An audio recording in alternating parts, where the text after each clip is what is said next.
We are back on the Rational Boomer podcast. Hopefully, your day is going well. It is Sunday, and we're doing a Substack Live. The last time I did a Substack Live, the live went fine, but we had some breaking up, and the end recording wasn't very good. And that was due to a bad Wi Fi situation. That's when I was down in Georgia. I am currently back home, and the Wi Fi should be fine. And we'll do yet another Substack Live, which will, of course, become a Rational Boomer podcast. I wanted to come out tonight because I really had nothing planned with interviews or guests or anything like that. But there's a lot of stuff, a lot of interesting stuff going on that I think we need to talk about it. And I want to make sure that you folks who are joining us now, and I appreciate that, will participate.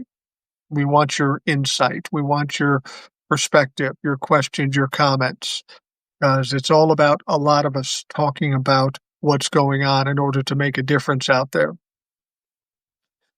And this Jeffrey Epstein thing with Donald Trump, I was talking to Tony Michaels yesterday, who's also on Substack, and he thinks that might be the breaking point for Donald Trump and MAGA.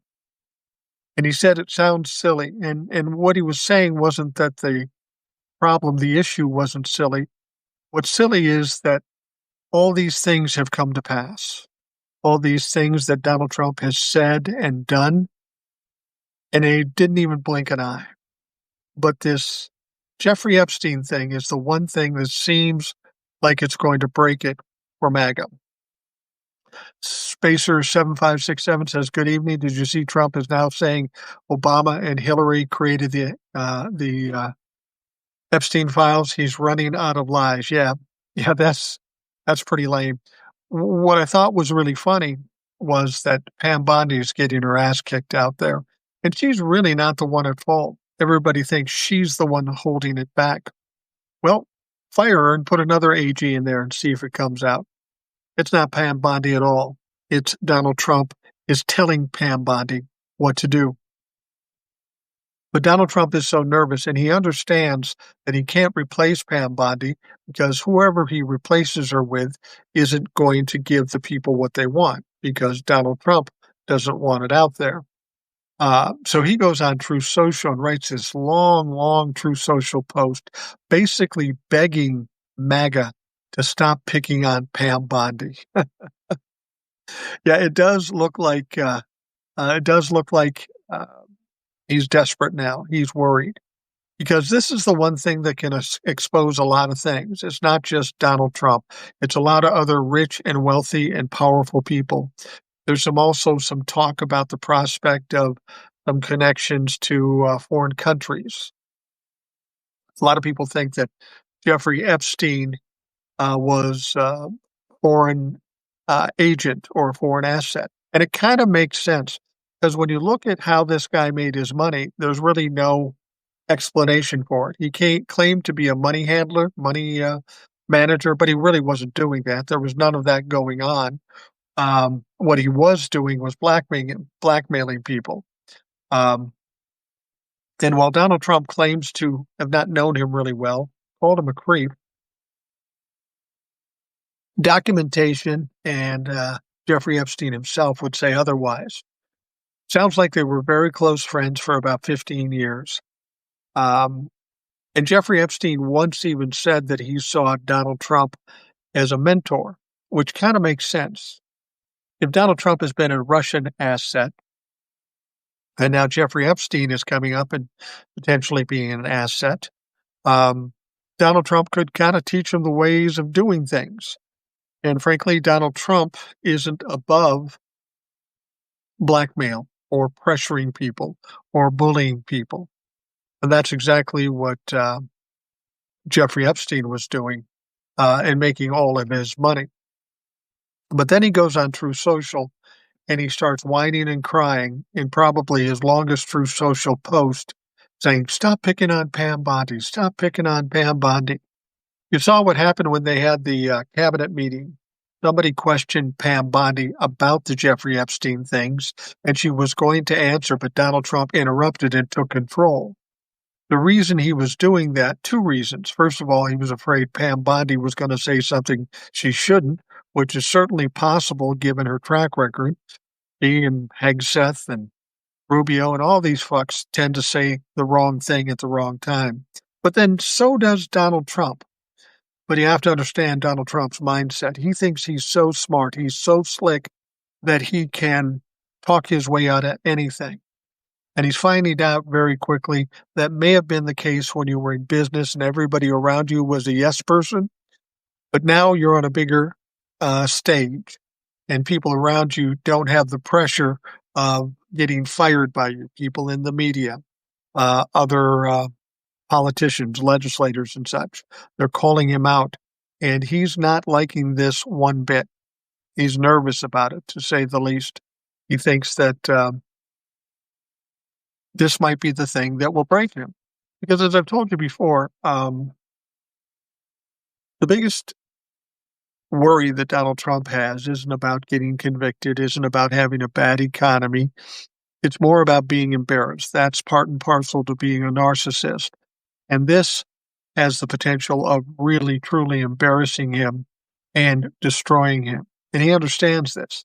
This is always where narcissists end up. They lie, they juggle, they do shit, and eventually it becomes too much. And we're starting to get to that point right now with Donald Trump.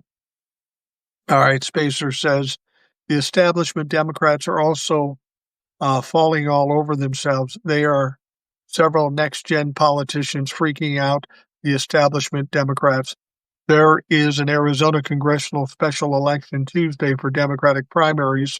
The daughter of the politician that passed away is trying to claim his seat, but a Gen Z candidate is picking up steam.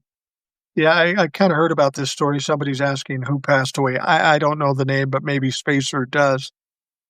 But this whole situation going now to 2026 and ultimately to 2028, what you have to understand is this country is changing. We're becoming a younger country, at least in terms of politics. It's said that in 2028, the vast majority of the electorate is going to be millennials and Gen Zs.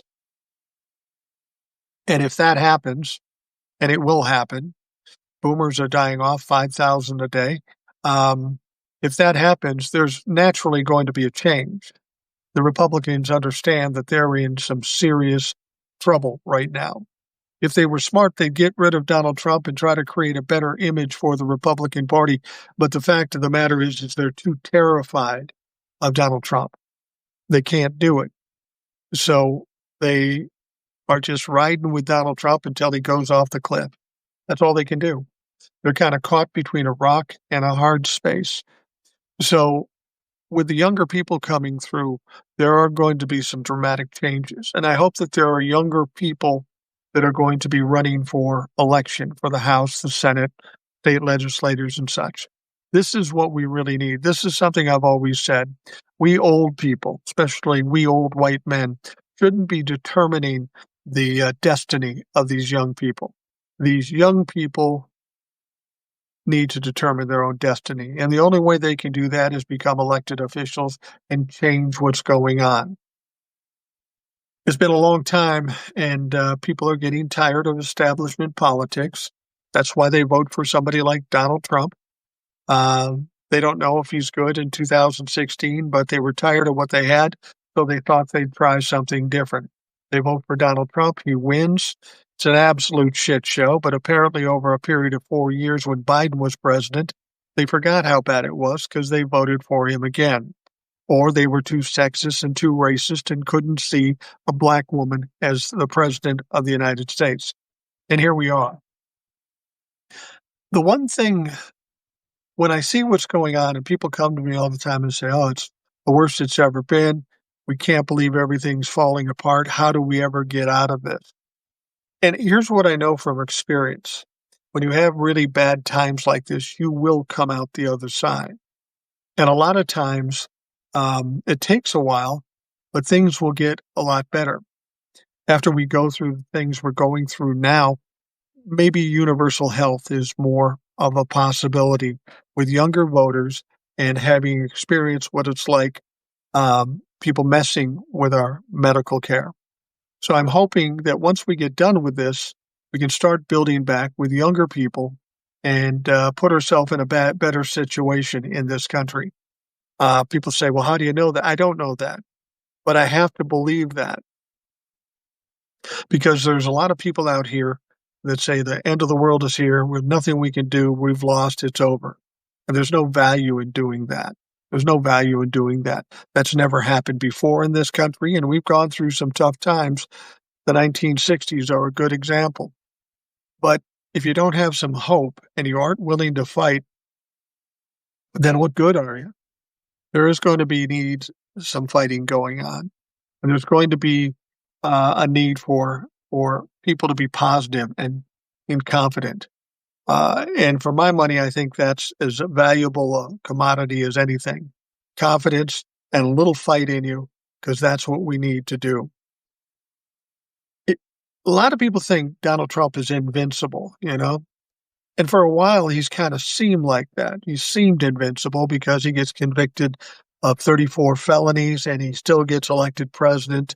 He's bullying the courts and he's winning some and losing some there. He's just doing whatever he wants to do. There's nobody in Congress that has the balls to really do anything about it. So it seems like he's invincible, but he's not. And you can start to see the evidence of that today. With all the stuff that's going badly, he's got Jeffrey Epstein, and this is the one thing that bothers him the most. And you know this because, as I said, he comes out on Truth Social and is literally begging and crying to stop picking on Pam Bondi. That's the weak point. He could fire Pam Bondi, but Pam Bondi clearly knows a lot of shit. He pisses her off. What's she going to do when she goes out? She knows how this is all going to go down. She's going to want to save her ass. So maybe she talks.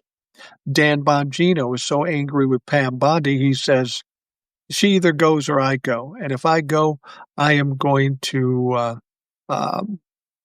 scorch her or something along those lines. And that's troubling for Donald Trump, too. When a guy makes that kind of statement, you should fire him. That's a fireable offense. But if he fires him, then he's loose. He's a podcaster. He's been burned by the Trump administration. He's not able to follow up with his viewers, the people he told that Jeffrey Epstein didn't commit suicide, that there's a list and we've got to expose them. And then they come out and say there's no such thing, no big deal, let's move on. Well, Dan Bongino, if he quits, he's going to have to save himself. He's either going to not go into podcasting again, or he's going to have to go after Donald Trump and the Trump administration. Donald Trump knows that. So he's not going to fire him. But at the same time, if Dan Bongino says, fuck it, I'm leaving, he has no control. This is freaking Donald Trump out. Then you got Elon Musk talking further about the Epstein files. They come out and say there is no files.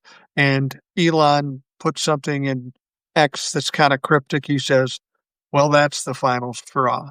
Question is, what does that mean? We know Elon knows a lot too. And this is how it ultimately breaks down. You get a lot of people who know a lot of things who stood with Donald Trump because they were afraid or they supported him. But eventually the narcissists always throw people under the bus. They always burn everybody, not just a few people, everybody. And when they do that, these people start talking. Car H says exactly, we need to stay strong and be positive. Yeah, absolutely. There's no reason to do anything else. There's no value in crying and whining and wringing your hands and curling up in a corner. Boomer, don't you think that Trump has destroyed the Epstein files? I don't know if that's possible. If Donald Trump could destroy every Epstein file, yeah, I would think he would try to do that. But remember, when he had all those top secret documents down in Mar-a-Lago and he knew they were going to come search his home, he could have destroyed them too, or he could have moved them to another place, but he didn't do it. He's not a very effective guy. He's not good at making decisions. And to be honest with you, I don't think you can destroy all of the Epstein files. Because while there might be papers that he has access to in the DOJ, there's got to be all kinds of digital copies and that sort of thing, and people who have seen them as well, who can report on them. He may try to destroy them. He might.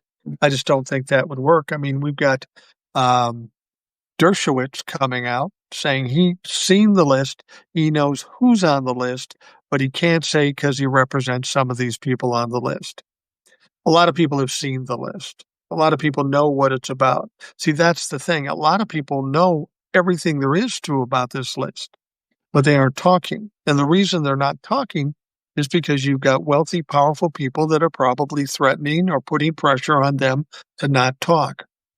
But that can only go on so long. When the pressure from the other side gets to be bigger, somebody's going to break. And Donald Trump's really trying hard. Don't pick on Pam Bondi, that it was Barack Obama and Hillary Clinton that created the list. How does that make sense? You and all the Trump-fucks have been telling us that Hillary and Bill were on the list. So why would Hillary create a list for which she's on and her husband is on? It makes no sense. It's kind of reminiscent of January 6th when he tried to blame Nancy Pelosi for the attack on the Capitol. Why would Nancy Pelosi do that? Her guy won the presidential election. Why would she have people trying to interrupt the certification of her own guy? See, this is what Donald Trump does. He gets desperate and he just says anything in hopes that he can bullshit his way through. And he's so dumb that he thinks he's so smart that he can say virtually anything and everybody will believe it.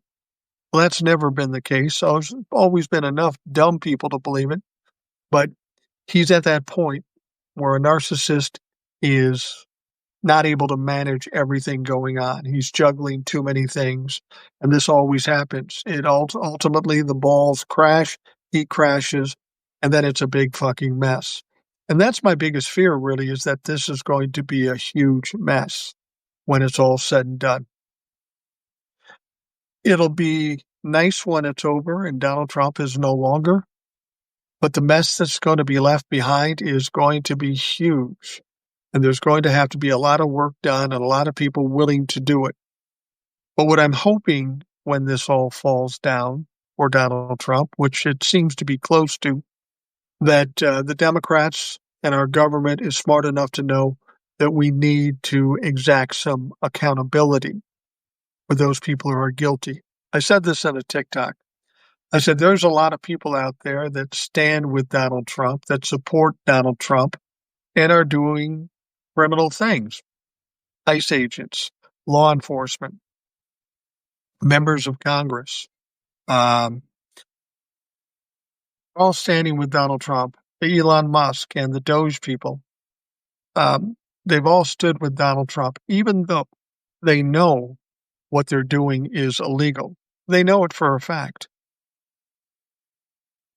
For whatever reason, they think they're safe for eternity, but that's not the case, because when this all breaks down, when this all falls apart, there's a good chance that there is going to be some investigations, a lot of investigations, some prosecutions, some guilty verdicts, and people going to jail.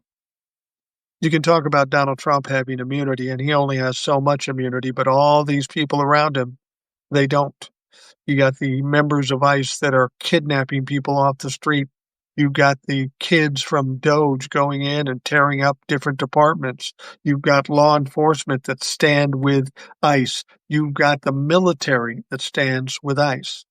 Now, when we're talking about the military, we're talking about ICE, or we're talking about any of these people, the thing is, they've all sworn oath. And by what they're doing, they're breaking that oath, which is pretty serious. It's illegal. And when it's all over, they will say, well, I was just taking orders from the president. And you know what? That won't count.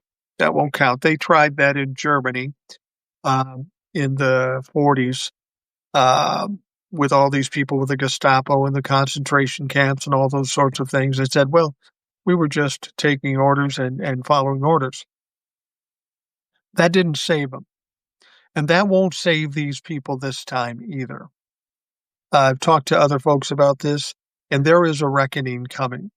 It's inevitable. It has to come. Now, there may be some Democrats out there that say, let's just let it lie. Let's try to heal. But what people have to understand is this country has been through so fucking much and seen so many people not held accountable for this country to heal. We need accountability. We need those investigations. We need those trials. We need those convictions, and we need jail times. John Joseph Moran says Nuremberg trials. Yeah, I've heard people say that before. Now, I'm too young to have seen the Nuremberg trial, but I've seen videos of them. And I was talking to Tony Michaels yesterday, and a lot of people agree that there will be something like the Nuremberg trials, maybe even tribunals. And if that's the case, easy for a while. The Brutal Truth podcast says Trump's big mistake was to allow Elon Musk into the government computer system. That was a huge mistake. And it was a huge mistake for a lot of reasons. First of all, letting him in there was illegal in the first place. The real big mistake is he didn't recognize that Elon Musk was also a narcissist and enjoys control. And there is no way two narcissists can last as friends. No narcissist can have any friend for any extended period of time because people see the cracks and how fucked up they are. But Elon and Donald Trump were never going to make it because one of them has to be the top dog, and the other one won't cede that position at all, which puts us in a difficult situation. You have the President of the United States, and you have the richest man in the world. Who wins that one? Well, typically the President of the United States, but unfortunately Elon has a lot of shit on Donald Trump. So they're going back and forth, but they're trying to walk very softly because either one of them can cause the other one to self-destruct. The smart thing is to stay away from each other and not talk to one another. But the problem is when somebody calls out either one of them, they can't help themselves. They've got to respond in kind or in a bigger way. You know how Donald Trump is. Someone hits me, I'm going to hit him back twice as hard. That's his attitude. And that would be the same for Elon Musk. That's why if this fight continues with Elon Musk, it's going to go badly for both of them.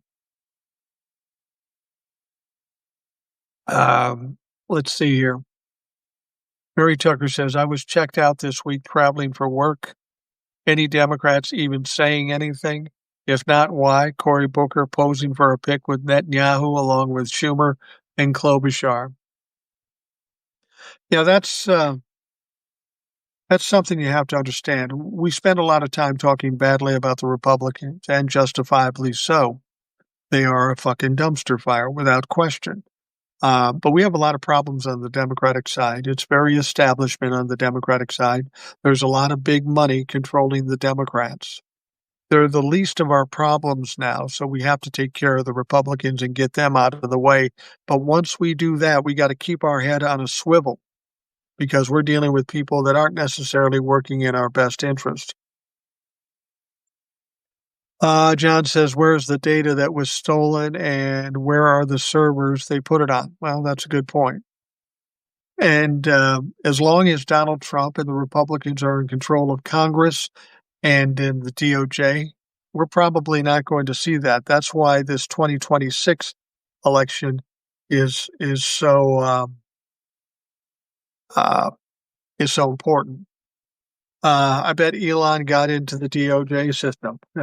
I'll guarantee he did. And if he did, God help Donald Trump because he's an enemy now and he's going to be spewing some shit if he's in a position that he needs to do that. There was something I researched after I watched your podcast with Tony. This is a long one, so I'll split it into two parts. Democrats are often considered Marxist because the left-leaning values scare Republicans. This includes unionization, for example. The thing that conservatives don't understand about socialism, Marxism, and communism is that Karl Marx, the father of communism, developed the philosophy being present during the Gilded Age in Germany. He advocated for people power. Republicans have used communism as the boogeyman, though I won't discount the atrocities that occurred under communist regimes, but Republicans have equated left-leaning policies as Marxist or communist because they use examples of atrocities committed in the USSR, China, and in North Korea. If you look closer, those examples were more along the lines of fascism than communism, because Karl Marx argued that people were meant to run their destinies and not commit to a centralized power in people like Stalin, Kim, or Mao. Republicans used this messaging during McCarthyism, and now Trump is using it against Democrats. Again, I'm not defending communism, but I believe it is important to evolve lessons from the jagged history of the past, something MAGA refuses to do. Yeah, you're absolutely right. Let's take Israel, for example. Israel's a democracy. Do you feel like they do all the best things? Is it Israel? Is it the country? Is it the people's fault? No, it's who's leading Israel. It's Benjamin Netanyahu. I mean, we are a capitalist nation. We are alleged to be democratic. If you went around the world today, would they say we were a safe country, that they trusted us, that they would count on us? No. Is it because we're bad? Is it because democracy is bad? No. It's about who's leading this country. And that's the important thing to understand, whether we're talking about Stalin, Marxism, communism, or socialism. First of all, those three things aren't the same. And most the Republicans that are terrified of it, made it the boogeyman, don't understand the differences. When you say socialism, you might as well be saying communism, but there's a distinct difference. You can talk about all those isms, but if we look at democracy right now, you got to wonder, is it working? It's probably the best of all the government strategies, but you got to have the right people running it so it's running properly. Now, Donald Trump is the worst person to run this country, no question. But up until the point that Donald Trump got elected, we were having problems too. Democracy wasn't working well. And why? Because the system doesn't work? No, that's not the case. The problem is that we've got too much money in Congress, and everybody is obliged to somebody with money, and they do it in spite of their job of protecting and working for us. When it comes down to it, you can claim all these things about the different isms and democracy, but when it comes down to it, it's really the people who are at top. And the important thing is to remember, we are responsible for who is at the top.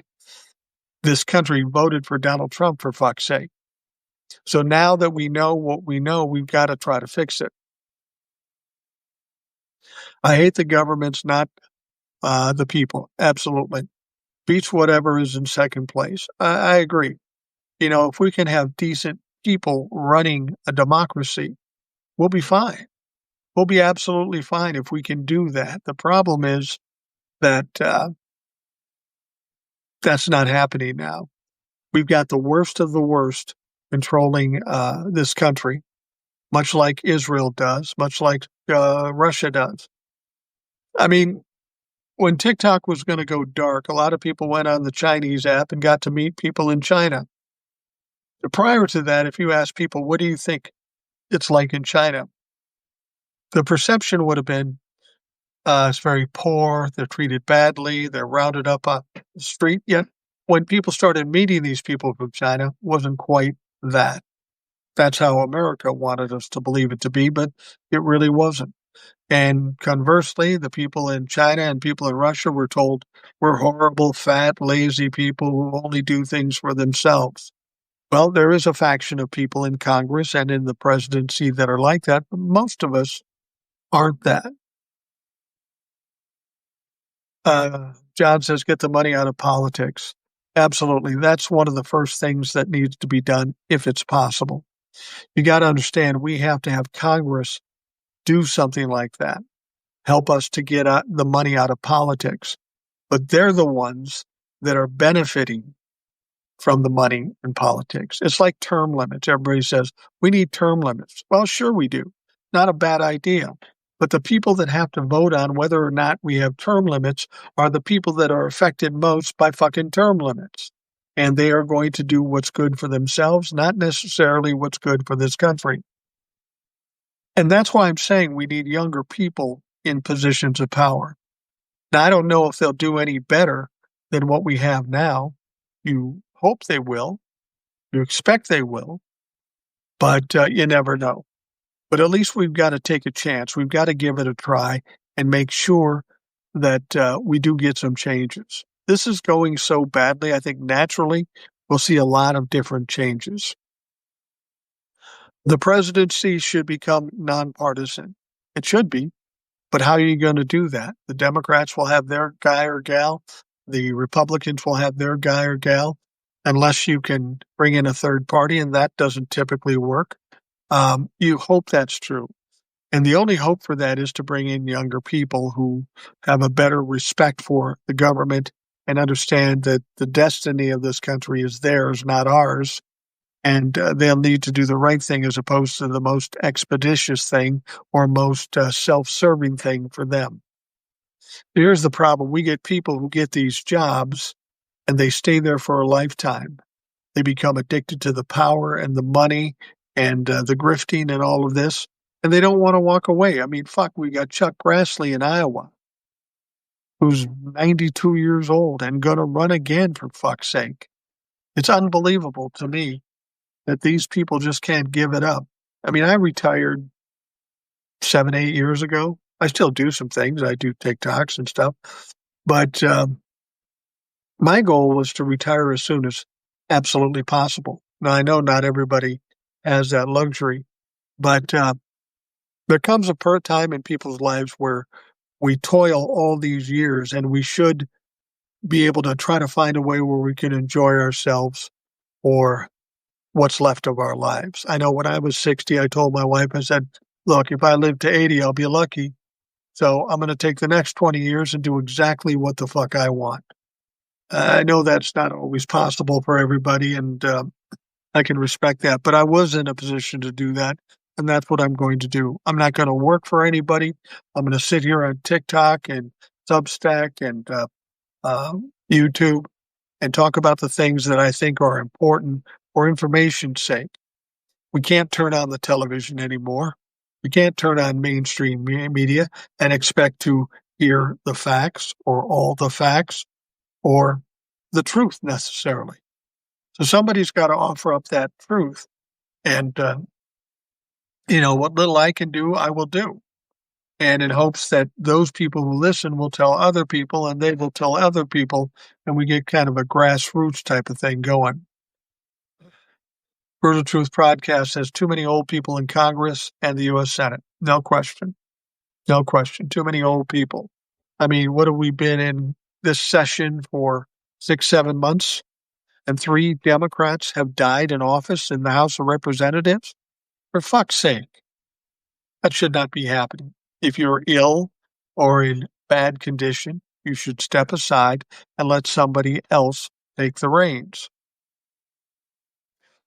Spacer says, MAGA never understands what it's like outside of their walls. Outside of the United States, they think other countries are backwards and can't function without us. But they refuse to understand that many countries they may have once been developing nations have left past us in the certain fields. Do you remember in the 90s when people in this country were afraid Japan was going to surpass us in GDP? Now China is getting a head start because of Trump. They don't understand what's beyond their own nose. A funny King of the Hill quote I heard ironically was, "Why do you hate what you don't understand?" I don't even know that it's they hate what they don't understand. They need us to hate what we don't understand. So they keep pushing along these conspiracy theories, this bullshit, and they need this separation between Democrats and Republicans in order to stay in control. Think about this. If we all believed the same way and we went to our government and said, fuck this, we need a change, and all of us in this country stand behind that. If that were the case, that would take away all power from Congress. And as Tony Michaels said, if we have people with power dictating what we do, we have tyranny. And if the people, we the people have the power, then we have democracy. So people are worried about losing democracy. I'm not sure we have it right now because the people that have the power are the wrong people. They're the people in Congress. They're supposed to be working for us. We should make the decisions on what happens. Yet the Republicans can vote in lockstep for the big, beautiful bill, in spite of the fact that 70% of this country did not like it. How does that make sense? If you're supposed to be representing this country and you vote for something that nobody wants, you aren't representing this country. You don't deserve to continue to be in your position. Problem is there are people who will vote R no matter what, no matter who that person is, and they don't give a shit. Wanda Rockford says there needs to be a Fox takedown like Tesla. They should be sued daily for pushing lies and misinformation. I agree. A lot of people are talking about this general strike, and it's not just Fox News. We should take down a lot of these big companies like we have Tesla. If we can stop consuming what they're selling and they feel the financial pinch, that's when we will see changes. All right. I wish Hispanic people would boycott work for 2 days to show how valuable they are and how so many things would come to complete stop in the U.S. Well, that would be good, but let's not lay it just on the Hispanic folks. Let's lay it on everybody. Everybody that hates what's going on now, we should have a general strike. I don't even know how you coordinate something like that, but if you did that for even 3 days, these people would be shitting themselves. Republicans are already doing that. They know they voted for a bill that the vast majority of people don't like. Donald Trump knows he's going to get pressed on Jeffrey Epstein, and he doesn't really have a fucking answer. And this is why he's shitting himself. And this is classic narcissistic behavior. You juggle and you manage and you do just fine, but there comes a point where it becomes insurmountable or overwhelming. And this is where Donald Trump is now. He's not going to be able to manage this Jeffrey Epstein thing because he is absolutely complicit with this. And we know that there's terabytes of evidence, videos and audios too. We know they exist. And if somebody within DOJ did attempt to destroy them, they're in some serious problems when Donald Trump is gone. And let's be honest, Donald Trump, time is short on this planet by just looking at him. Spacer said, I saw Eric's TikTok on the rescission bill Republicans are considering, which would take away funding for PBS and NPR. The next administration needs to get the FCC to shut down Fox News. I don't know that they can, because Fox News isn't a broadcast channel. It's a cable channel. And I don't know that the FCC has any authority over Fox News. We don't need Fox News to take them down. What we need to is reinstate the law that Ronald Reagan got rid of. What's it called? I can't think of it now. But it was basically the Fairness Doctrine is, I think, what it was called. And that meant that if you were broadcasting news or something like that, you had to offer equal time to somebody who maybe said something that was partisan, that you couldn't get away with certain things, politically speaking, that you can get away with now. When Ronald Reagan got rid of the Fairness Doctrine, that's when it exploded. I've said before that I think up until about the early 70s, news on, there wasn't cable in the time, news on broadcast channels was kind of a loss leader. They did it as a public service. They never made any money out of it. But I'm convinced that when we had the Iran hostage thing, and Ted Koppel went on with Nightline every night to talk about that situation. They realized, hey, we're making money here. And then shortly after that, we get rid of the fairness doctrine, and now we're off to the races. We don't have journalism anymore. What we have is just a fucking clown show saying whatever they want to say to attract an audience. Michael says we should have a general strike a long time ago, and we would have had them by the balls right now. Yeah, you're right. I mean, if we had the general strike right after November 5th, we could have avoided a lot of this shit. But we need some leadership. And that's the thing. We thought that Congress and the courts would do something. And now here we sit 6 or 7 months later and find out they don't. We should have done that, but you can't do that without leadership. U.S. Congress should be 2 terms of 3 years. You know, I agree with you there. I've always thought it was weird that the House of Representatives had 2-year terms.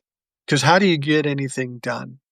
You go out, you win the election, you take your position 1 year, you're working your ass off, and then the second year, you're spending most of your time campaigning for the next election. So we're really only potentially getting 1 year of service out of these people for a 2-year job. Yeah, there has to be some dramatic changes, and I think there might be. You know, like the idea that a president can't be indicted while he's in office. I mean, it sounds ridiculous that we should ever have to do that, and that's maybe why they said it. But then Donald Trump comes along, and we should never allow a president immunity again. That needs to change as well. John says denial of services for all Senate House Republicans. Not a bad idea when Trump stole the government documents. Recalls of Senate and House representatives make them more responsible for their constitutions. You're talking about a recall vote. And, you know, I don't know enough about the recall votes to know who you can recall. I know governors in some states can get recall votes. We've seen it in California many times. I don't think that's the case with the House and the Senate, but you're probably right. We should have the opportunity as a constituency to pull somebody out that we elected, and then we find out they're criminals or it was just a bad choice. They weren't working in our favor. Make oversight permanent. Yeah, you know, I'd like to see oversight have any value. I mean, we get oversight, and if a congressman does something wrong, they say, we'll censure you. So what? It's a slap on the wrist, a black mark on your permanent record, and it doesn't fucking do anything. We need real accountability. We need real punishment for real crimes. The Democrats won't have party efficacy until they end the centrist-dominated machine and embrace a truly progressive agenda. And I don't disagree with you. I've said this before. We have gone so far right in order to bring this back to something normal. We got to veer way left. We really do. And, you know, the Republicans have been very successful at telling us that, well, you can't have universal health. You can't do this. You can't do that because we can't afford it. But somehow we can afford giving $2 or $3 trillion to wealthy people or give $1 trillion to the Defense Department. Anything that goes back to the middle class or the poor class, they say we can't afford it. And that's just absolute bullshit. That's absolute bullshit. If we can afford all those other things that we don't need to spend money on, we certainly can afford to take care of the people who pay the bulk of the taxes and the people that do the work in this country. We found out when Joe Biden sent some stimulus checks to the middle class, everybody said, no, they'll just get lazy. They won't do anything. It actually stimulated the economy, and it worked very well. That should have been a lesson for a lot of people, but Republicans will never change their mind when it comes to that. All right. If we could modify the fairness doctrine onto the Constitution, That would be great. It would probably be a long shot. I felt that Tony yesterday was more constitutional originalist, which is something that we really sat right with something that really sat right with me. No disrespect to him. But the one point I disagreed with him was that we need to move toward a constitutional originalist mindset, and we need to be and need to be updated. I do agree with Tony where we need to politically move towards a rule of law oriented standard of politics as Democrats have not done anything to stop us from going the other way while Republicans continue to push us from the rule of law. I like Tony a lot and we have good conversations. I don't agree with everything that Tony says. I mean, I think the whole concept of originalist with the Constitution is contrary to the point of the Constitution. If the Constitution wasn't meant to be adjusted as time goes on, why do we have amendments? Amendments adjust and add to and change the Constitution. They call it a living document, and when they call it a living document, they mean it should change. It will change over time. I mean, we talk about the Second Amendment, and it very specifically states um, a what was a legitimate. Um, oh fuck, I can't remember. You forget it. I'm old and it's getting late, and I'm tired. The point of it is, you can read the Constitution, the original articles of the institution of the Constitution, and it may make sense and it may not make sense. Times change, our weapons change, our politics change, our information changes. So the Constitution should change. I don't believe in originalist because you're being lazy. You're not trying to govern this country using that as the basis to work from. You need to adjust things as time goes on because everything changes. They didn't have AR-15s. They didn't have the internet when they did the Constitution. So naturally, that has to be considered because these things play a big part in our country. Um, let's see here. We're not going to have a democracy for the people until we unplug the Supreme Court. That's a good point. Um, it's my contention we don't have a Supreme Court anymore because it lacks credibility, it lacks legitimacy. It isn't based on rule of law. It's very partisan, and the whole point of having a Supreme Court is to be nonpartisan. Somebody suggested that the president should be nonpartisan, and I don't know how that could work. But I would say this about the Supreme Court.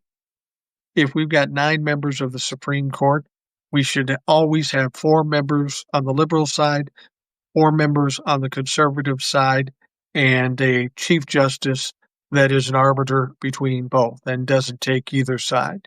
If you truly want democracy in this country, then the Supreme Court has to be democratic too. And that would get us back to rule of law as opposed to, that's my guy, I'm going to vote for him, even if it sounds stupid, because that's where we are right now. We should have elected justice on the Supreme Court. I agree. And I don't think they should be lifetime appointments. Because basically what happens is you get these people who are on there for 40, 50 years, and then they die. And then it's like a lottery win for whichever party's in control. Like I say, if we truly want to be a democracy where everybody has something to say, we shouldn't have a majority 6-3 in the Supreme Court for either the conservatives or the liberals. We shouldn't have to go through this stuff and say, okay, liberals in control now. Now we can do whatever we want. Because that isn't what the Supreme Court's about. The Supreme Court is about rule of law. And unfortunately, we aren't seeing rule of law being meted out in the Supreme Court. It's all political, it's all partisan, and we end up not getting served in the process. I'm hoping against hope. Some mental checkups for the Supreme Court. Yeah, absolutely. Maybe some lie detectors too. because we got some corrupt motherfuckers on the Supreme Court. We need to look at that very closely. I'm still mad at RGB for not retiring. Yeah, I'd have to agree with you. That was a mess, and that really cost the liberals a lot. RGB was an incredible Supreme Court justice, incredible. And I don't know what it was when she got really old and sick, why she just didn't retire so we could appoint another Democratic judge. But she didn't. She hung on. And then, of course, um, once Trump was in office, we she dies and we get a conservative judge. That was fucked up. And see what I mean? The partisanship should never play a role in the Supreme Court. That's why we should have equal sides at all times. If a liberal judge dies, they need to be replaced by a liberal judge, regardless of who's in office. Now, the Republicans will fight against this. The Democrats will probably fight against this too. But if we could keep an even spread in the Supreme Court, 4 left, 4 right, and 1 in the center, if we could do that, then we could actually see truly rule of law. Because the Republicans were in charge at the time, that's why she didn't retire. She saw that was coming, I think. Well, yeah, the Republicans weren't in charge. I think what we're saying is prior to Donald Trump getting into office, she should have retired at the end of Obama's term. Now we know what Mitch McConnell did to Obama at the end of his term, and that always troubled me about the Democrats. How do you let the Republicans push you around when you're in power? How do they do that? They're not the only smart ones in Congress. It was a mess. And again, if we just kept it an even spread in the Supreme Court, regardless of what the Republicans or Democrats want, we'd be much better. Sotomayor should have retired in 2020 also, or 2022. Yeah, you're probably right. She probably should have. And I don't know if they suffer through the same things that we see with Congress. Is it about ego? Is it about power? What is it? You should be looking at what is best for this country. You've served all this time. You're trying to do your best. And now when you're in a position and you understand the ramifications, if you stay in too long, you should sacrifice yourself. You've made your money. You've done your part. Now move on and let somebody else come in. But for whatever reason, they refuse to do that. Michael says drug tests for POTUS and cabinet too, like the Army does for every private. Yeah, I agree. They might have some problems there. I think there is some potential drug use by Donald Trump, certainly Pete Hegseth, and some of these other goofy fucks. I bet you Cash Patel and Dan Bongino partake a little bit. Brenda Thompson says 100% agree with bipartisanship for the Supreme Court. It's the only fair way. It really is. They don't want the Supreme Court to be partisan, so why put them in a position to be able to be partisan? I don't even care if they have term limits or anything. Let's just do this. 4 liberal, 4 conservative, and somebody in the middle who's the Chief Justice. Then we'll get real rule of law. Car H says, I'm looking forward to the day when they're all held accountable. Yeah, you and me too, you and me both. And I really believe that's going to happen because some of the crimes that are being committed, the corruption we're seeing, they're going to have to be held accountable. The people of this country will insist on it. Even if the Democrats want to get lazy and not do something, they're going to be pressured by the people in the streets at that point. The manipulation of the Senate House by long-serving members. Yeah, that's the thing. There's a lot about the Senate and Congress we don't know. And some of these older and more powerful members of Congress know how to play the system. They know how to work the system. And that's expected for somebody who's been around a long time. But if you're going to work the system, maybe do it in our benefit as opposed to yours or your benefactors. Political dynasties need to be tightened because it fueled RFK to stick his nose in 2024. It also goes back to getting rid of the old guard. Old guard's got to go. Dynasties. I mean, there may be some people in the Kennedy family that would be fine in politics, but RFK Jr. is a fucking verified wacko. And how he's able to rise to the position he's in is just fucking uncredible. John says, hang all the lawyers.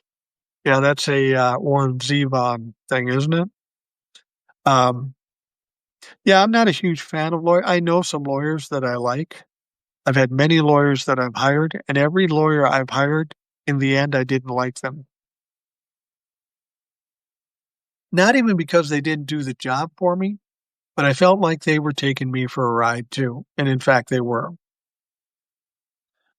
Um, if they're not held accountable for the crimes, even though they've passed the current sound bites of the media, then we will always pray to their crimes. We fall prey to their crimes in the future, just like Nixon being pardoned.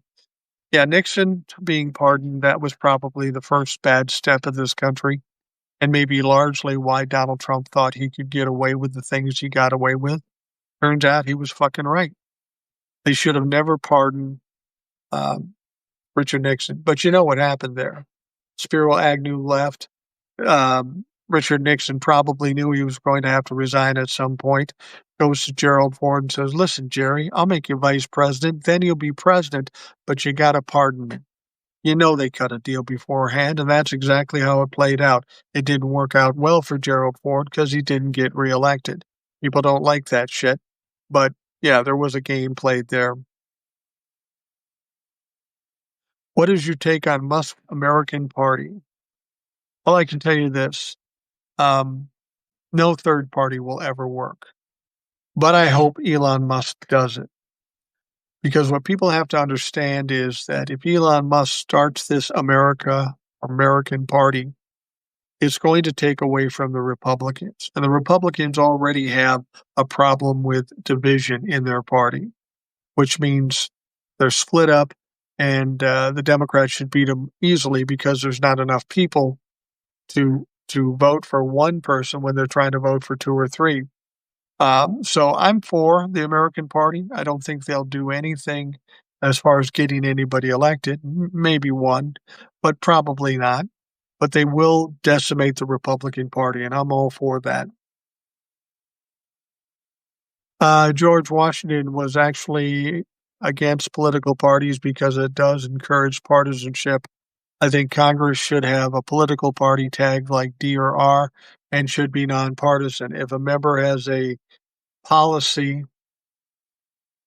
position, they should caucus with other politicians of like minds rather than bowing to the party they represent. Yeah, absolutely. That's what they should do. But we're talking about crooks. We're talking about people that have no ethics, no integrity, no credibility.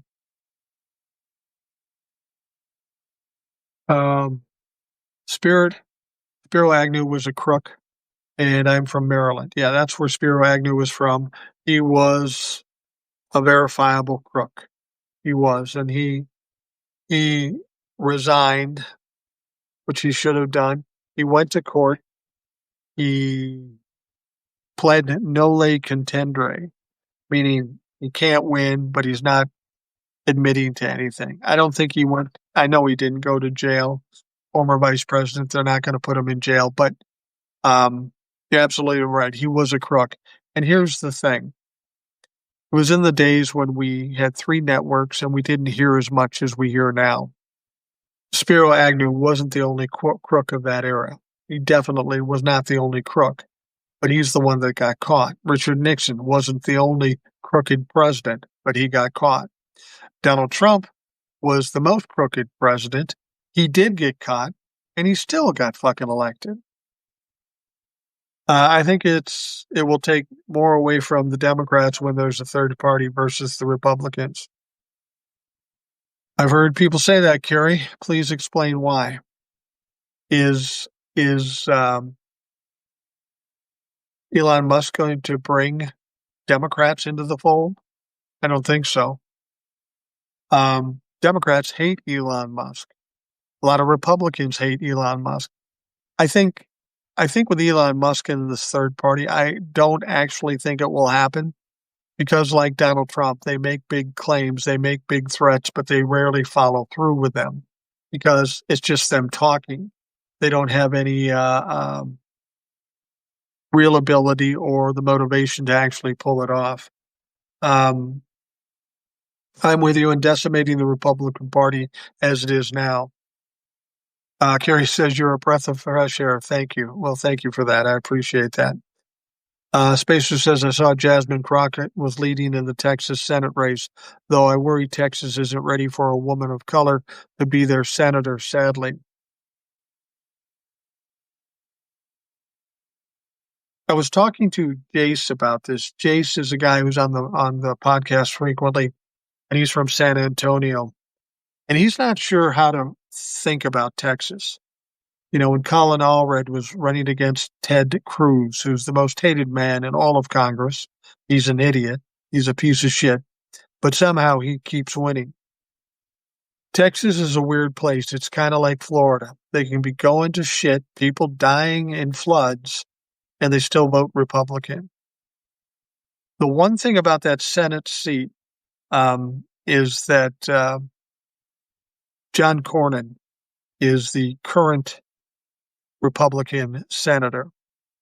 And MAGA doesn't like Cornyn, so that's a problem for him. Not all of the Republicans support him. And then Ken Paxton, who is the AG, an absolute fucking criminal from the word go in Texas, wants to run against him. And Jace was telling me that if Jasmine Crockett ran against Cornyn, she could win based on polling or whatever they're doing. But if Ken Paxton actually is successful in ousting Cornyn, she would absolutely wipe out Ken Paxton because he's popular amongst Republican legislatures in Texas, but everybody else in the Metro Tex areas, but they know he's a criminal. They know he's a crook. They know he's gotten off of all kinds of things. He doesn't think he could beat Jasmine Crockett. I would love to see Jasmine Crockett run for the Senate and win. But what I'm concerned about is if she runs for the Senate, then she can't be in the House, and then we'd lose her completely. That's what happened to Katie Porter in California. She ran for the Senate seat against Adam Schiff. She had to leave office in order to do that, and she lost. And she's not in Congress right now, and that's a shame because she's incredibly valuable.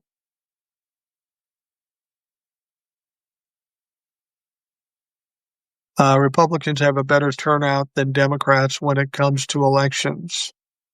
Are you talking about Texas or are you talking about generally? Because generally speaking, that's not true. There are more Democrats voting than Republicans. That's why we see Republicans running for president, not winning the popular vote.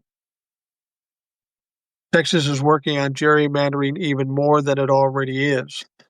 And that's interesting. I don't know if you heard what Gavin Newsom said. He said, well, cool. If you can do that there, we can do it in California. See, that's the thing that Republicans don't understand. They do all this sketchy shit. But if you get somebody who's just as sketchy, they can do those things too when they have power. They aren't ready for Democrats to play those games. But I think, that's mainly what we need to do is have those Democrats play those games like the Republicans did. Fight fire with fire. Push back. Be the bullies against the Republicans. Kerry says you're so right about Ted Cruz. Well, that's not hard to do. The guy is an incredible piece of shit. And even his own people don't like him. There was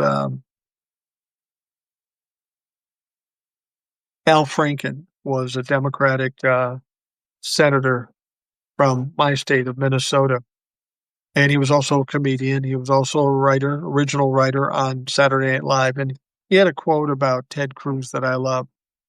He said, I like Ted Cruz more than anybody else in I like him more than anybody else in Congress likes him, and I hate that motherfucker. He was basically saying, "Nobody can stand this guy," and that's pretty much the common, attitude about that. Michael says the expansion of ICE, the unlawful behavior of its personnel, and its increased and insane level of funding is the singular most dangerous fascist development since the SCOTUS presidential immunity ruling. Yeah, I don't disagree with you. I mean, the money that they're attempting to give ICE is crazy. It makes them the largest federal law enforcement agency in the country. And the problem is when you see these people with the mask and stuff, they're too afraid to be known who they are, and uh, they're probably not even official ICE agents. They're the Gravy SEALs and the Meal Team Six fucks that are part of the Proud Boys. Texas gerrymandering could actually backfire because they could overextend themselves in their own power and involuntarily help Democrats get elected in places they would never expect. Yeah, hopefully that's the case. And that's right. That's what people have to understand. Republicans are known for fucking things up. Donald Trump particularly. They try all to do all these things and they end up biting them in the ass. Good example, remember how they were all screaming about Jeffrey Epstein? We need the files. We need to get it out. And then when they get in the position they were begging to be in, now they can't release it. It's be careful what you ask for because you might get it. The violation of posse comitatus should have sent every American into the street and the nation into a blind rage. I agree. I agree. I mean, we've talked about that a lot, whether people will go into the streets. When I was talking to Tony Michaels yesterday, I asked him about the possibility of violence, and he had an interesting take on it. He said, I think there will be violence. I think there will be violence at some point. But he thinks it's going to be among the Republicans. And the reason he's saying that is, when these ICE agents go into towns, they've been going into a lot of blue areas. But when these agents start going into red areas, knocking on their doors and pulling their people out and shutting down restaurants in their communities, we've got these Republicans who are already mad about Jeffrey Epstein. Democrats aren't the kind that are going to get violent, but we know the Republicans are. We saw January 6th, 2021. So he thinks if there's violence, it's going to come from the right when they start infringing on the right. I don't know that that's true. I'm not looking for violence in the streets at this point. But when things have gotten as bad as they are, you have to wonder if that is not the only way we get this shit done. Hopefully that's not the case. All right. We are coming to the end here. I can tell when I start coughing that I've been talking too much. And let's be honest, I talk a lot. Not just here, but all day long. I got one more thing I'm going to read from Spacer here. The party about ICE, which is funny, is that they were all given all the money from the BBB, and they have nothing to show for it. I'm not discrediting people who are getting hurt, and we need to keep speaking out, but the numbers are still not there for Stephen Miller and Donald Trump. And I think that's the thing that's bothering Donald Trump. He is desperate to beat Obama in every way. Obama's living in Donald Trump's head rent-free. Obama deported a lot more people, and he did it right. Donald Trump was hoping that he could beat Obama's records of doing this, and he just can't. Because more importantly than they are cruel and vicious people, they're stupid. They're incompetent. They're absolutely incompetent. So they're not able to pull this off. Remember when we had COVID and Donald Trump crowed about warp speed and getting the vaccines out? Well, he did get the vaccines done, but he had no way to distribute it. So they were sitting in fucking warehouses until Joe Biden took over and got the things out to the people who needed it. That's the problem. They have these big ideas, but they don't know how to um, execute them, and they always fuck up. Carrie says again, thank you for being such a fresh breath of fresh air. I enjoyed it and am now following you. Thank you very much, Carrie. I appreciate that. Um, what else here? You know that the government is in trouble when Democrats talk about guns. Yeah, you're absolutely right about that. Thanks for steering the ship, Boomer. Always appreciate your input. Thank you all for taking the time on a Sunday night or Saturday night to sit with me and talk to me about these things. I've always said I can sit up here and pontificate all I want, but unless people are involved and also giving their perspectives and comments, then it's all for naught. So I appreciate everything that you're doing. Now, those people who maybe got to the end of the live and didn't hear the whole thing, you have to know that I'm a lazy bastard. So what I will do is I'm downloading this live, so that will be the podcast on the Rational Boomer podcast tomorrow. So if you want to hear the whole thing, you can go to Spotify. Well, we have the audio version and a video version there, and we have the video version on YouTube as well. So you can hear the whole thing tomorrow when it goes up shortly after midnight Central Time, half hour or so. It will go up. Thank you, Boomer. My husband and I love your input and inspiration. Thank you very much, Car H. Thank you, John, and everybody. Again, thanks for taking the time to listen. I hope you have a great day, and we'll talk to you again tomorrow.